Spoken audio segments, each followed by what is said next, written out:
బుద్ధి అలా మానవత్వం లేదా? మనిషి కాదా మీరు? Are you not a human being? Police అధికారి అయినంత మాత్రాన అంత రాక్షసం కొట్టాలా?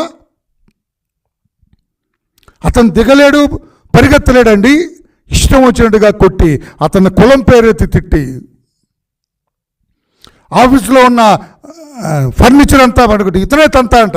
కంప్యూటర్ తన్ని అతన్ని అంతా చేసా. ఇంట్లో పనిచేసే కూరగాయలు కోసే వాళ్ళని, వంటలు వండే వాళ్ళని, పని చేసే వాళ్ళని అందరిని కూడా చేసి నువ్వు పోలీస్ ఆఫీసర్గా నీ డ్యూటీ చేసుకో, చట్టబద్ధంగా చేసుకో. మేము అందుకే అంటున్నాము, డీజీపీని మేము రిక్వెస్ట్ చేస్తున్నాము, ఆ చైతన్య డిఎస్పీని వెంటనే ఎస్సీ ఎస్టీ యాక్ట్ కింద అతను వృత్తి ధర్మం కాదు అతను చేసింది. డీజీ గారు అతను విధి నిర్వహణ చేయలేదు. అక్కడ పెద్దారెడ్డికి తాబేదారుగా పనిచేశాడు. పెద్దారెడ్డి వెంట కర్రలు తీసుకొని ఉన్న కార్యకర్తలు ఎంతో, ఈ డిఎస్పీ అంతే. మరలా చూస్తున్నా తమ్ముడు, నీకు అర్థమైనట్లేదు.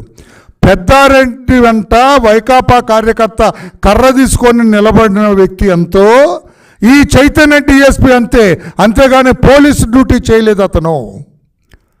శాంతి భద్రతలు కాపాడే ఉద్యోగం చేయలేదు అతను. అతనికి తాబేదారుగా, అతనికి అసిస్టెంట్గా, ఒక మాటలో చెప్పంటే కూలీ పనిచేసినాడు. పెద్దారెడ్డికి కూలీగా పనిచేసినాడు, లేబరర్గా, ఒక లేబరర్గా పనిచేసినాడు తప్పితే పోలీస్ అధికారిగా పనిచేయడు. ఎందుకు కడుపు మండే అంటే అక్కడ మావాడేనండి, మా దళితుడు దివ్యాంగుడు అతను. అతన్ని కర్రతో కొట్టడానికి బుద్ధి జ్ఞానం లేదా డిఎస్పీ నీకు? సిగ్గు లేదా డిఎస్పీ నీకు? నీ కుటుంబ సభ్యులను అడుగుతున్నా, ఇటువంటి డిఎస్పీ ఏంటమ్మా? మానవత్వం లేనివాడు అతను. మీరన్నా కొంచెం గడ్డి పెట్టండి ఆయనకి. అందుకే వెంటనే he should be arrested immediately.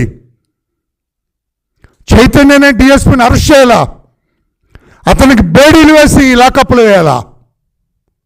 చైతన్యనే డిఎస్పీని అరెస్ట్ చేసి బేడీలు వేసి అతన్ని లాకప్లో వేయాలని చెప్పి కూడా మేము demand. He deserves it, he richly deserves this.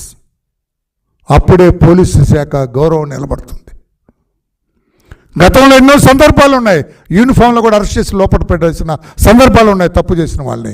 అంతటి ఘనాపాటితను, పోలీసు వ్యవస్థకే చెడ్డ పేరు తీసుకొచ్చిన వ్యక్తి, పోలీసు వ్యవస్థ తలదించుకునేటట్లుగా చేసిన ఈ చైతన్య అనే డిఎస్పీని వెంటనే అరెస్ట్ చేయాలి, జ్యుడిషియల్ కస్టడీకి పంపించాలి. ఇతను జ్యుడిషియల్ కస్టడీ జైల్లో ఉండవలసిన వ్యక్తి అని చెప్పి కూడా మేము తెలియజేస్తున్నాను. నేను ఇంకా చాలా చోట్ల చాలామంది పోలీస్ అధికారులు ఈ రకంగా కాన్స్పిక్యూస్గా తప్పులు చేసినారు, బహిరంగంగా తప్పులు చేసినారు. తప్పని తెలిసి కూడా తప్పులు చేసిన అధికారుల్ని ఎవరిని వదలొద్దని చెప్పి కూడా తెలియచేస్తూ, చివరిగా నేను ఎక్కువ చెప్పడానికి రాలేదు, ఆ ఫైల్స్ మాయం చేయొద్దు. ఎందుకంటే మీకు చరిత్ర ఉన్నది. సిఐడిలో ఆయన కొల్లి రఘురామరెడ్డి ఫైల్స్ తగలబెట్టలా, దానికి ఇంతవరకు సమాధానం చెప్పాడా? అసలు ఆయన ఎవరు ఫైల్స్ తగలబెట్టడానికి? మీకు మరలా చెబుతున్నా, ఒక కేసులో ఫైల్ తగలబెట్టాలంటే ఇన్వెస్టిగేటింగ్ ఆఫీసర్ చేస్తాడు. ఆ చంద్రబాబు గారి మీద దర్యాప్తు చేసే ఇన్వెస్టిగేటింగ్ ఆఫీసర్ ఒక డిఎస్పీ, అదేదో పరందాబులో ఏదో ఉంది డిఎస్పీ పేరు. డిఎస్పీ తగలబెడతాడు.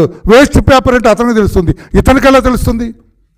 ఒక ఐజీకి ఎలా తెలుస్తుందని అంటున్నాను నేను. ఐజీకి అంత ఉత్సాహం అండి, కొల్లి రఘురామరెడ్డి అంతా ఐజీ అనుకుంటాను నేను. ఐజీకి ఏం సంబంధం ఫైల్స్ తగలబెట్టడంలో? ఇన్వెస్టిగేట్ చేస్తుంది అతను కాదు, ఇన్వెస్టిగేటింగ్ ఆఫీసర్కి తెలుసు ఇది వేస్ట్ పేపర్, ఇది కావాలి ఫైల్లో ఉండాలి, ఇది తగలబెట్టేయాలనేది. మీరెవరు తగలబెట్టడానికి అంటే?